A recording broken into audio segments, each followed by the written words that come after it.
What's up, traders? Hope you guys are doing well. I got another live scalping video for everybody, and in this video I'm actually trading some NQ. So this trade idea is based on a bit of a trending move and using our trending strategy, which is called the opportunity zone. So you can see here that I took a long on NQ. I entered 5 contracts long right as price started to bounce off of the opportunity zone once again and break away.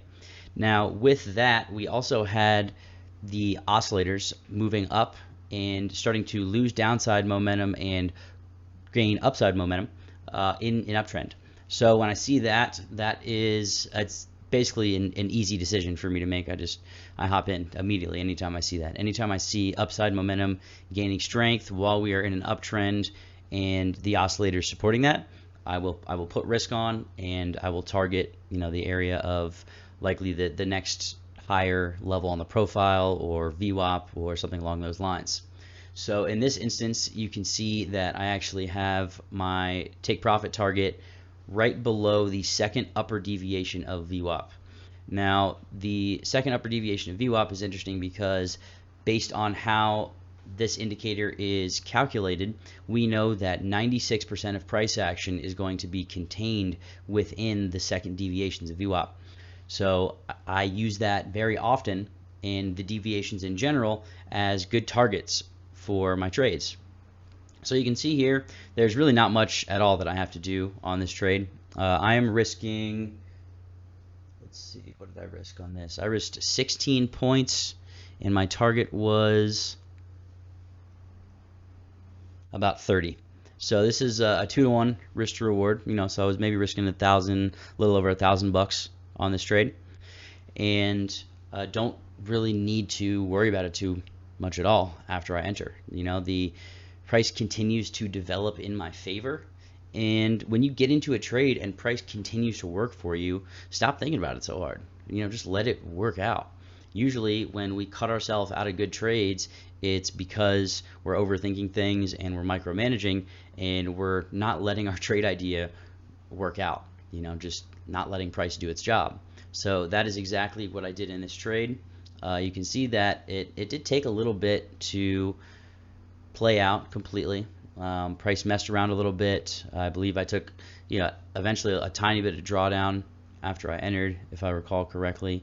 And this is a trade where once again, even if it goes below my entry, even if I take a little bit of heat on the trade, it's still not invalid. This entire time I'm telling myself this trade idea is still entirely valid because the op zone is still holding as support, right?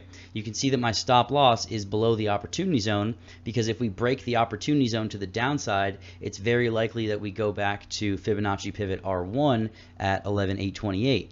So I have good protection, as I would say, and I also have protection from not only the previous low, but the low before the previous low. So I have protection from the opportunity zone. I have protection from 2 previous lows, which is absolutely sufficient to give me an invalidation level for this trade. So you can see here as price starts to rip up and I move into profit, we get a little bit of pushback at first. So once we start getting a little bit of sell-off, I think I pull in 3 or 4 contracts, let's see here. And essentially what I'm doing is I'm just hitting my sell hotkey. My order quantity is set to 1 now instead of 5. So I call it peeling off. So I'm basically just peeling off contracts and taking profit one at a time with my hotkeys. So I don't have to move my mouse. I don't have to do anything. I have a Corsair gaming keyboard, so I literally just have to click 1 key to buy, sell, close, or move my stop loss to break even.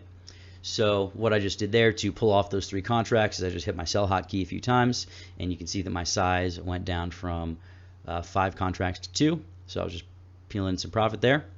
And you can see price continues to push up with those last 2 contracts. And I actually did something a little silly on this trade where I didn't change my top take profit order. In this trade, I did manual orders. I didn't use an ATM. And you'll see here that as soon as I get filled, I actually get filled for 5 when I only have 2 open. So it automatically puts me in a short for for 3 contracts, but I closed pretty much right away. Maybe take like a $20-$30 loss on that little blip there. But as you can see, I got a touch no fill on my take profit, which basically just means price comes up to my take profit level, touches it, but there are not enough orders at the time to fill it. So kind of just being patient, being confident that price is going to move up and hit my level, and if it doesn't, then I'll just, I'll hit my close hotkey or hit my sell hotkey a couple times and pull it in. So at this point, trade is essentially played out. The entire idea has played out. And just to show you guys on the right side of the chart here, my target was the range low from Monday, which was 11,883. So you can see here that I just got filled, and then I realized what happened. I just clicked my close hotkey. So that right there was a $2,130 trade in just about 6 minutes. I think it might have been a little under 6 minutes. So you can see down there on the scale that I took my trade around 10:06, 10:07 a.m. my time, and just closed the trade there at 10:11 a.m. So this is a really good example of how you can allow the trend to be your friend when we are clearly moving with directional conviction. When we're bouncing in the opportunity zone, we use the opportunity zone to our advantage because it is a very simple yet exceptionally effective strategy. And you guys can see right here that there's really not much to it. If you can understand the context of the market that we're trending and say, hey, it's time to use my trending strategy, that's exactly what I did. So I hope you guys enjoyed this video. I hope you guys are enjoying these live scalping videos, a little something different for everybody. And if you do enjoy, please click like and subscribe in the description down below. And you can also get access to our website, thetradingnetwork.io, where you can find these proprietary indicators that you see in this video, as well as one-on-one mentorship with me, private Discord access where you can watch me trade Monday through Friday at 9:30 a.m. Eastern Time, as well as a link to our Facebook group in the description where you can get my free trade plans released every day at New York Open. So thank you guys again for being part of the Trading Network, and I will see you in the next video.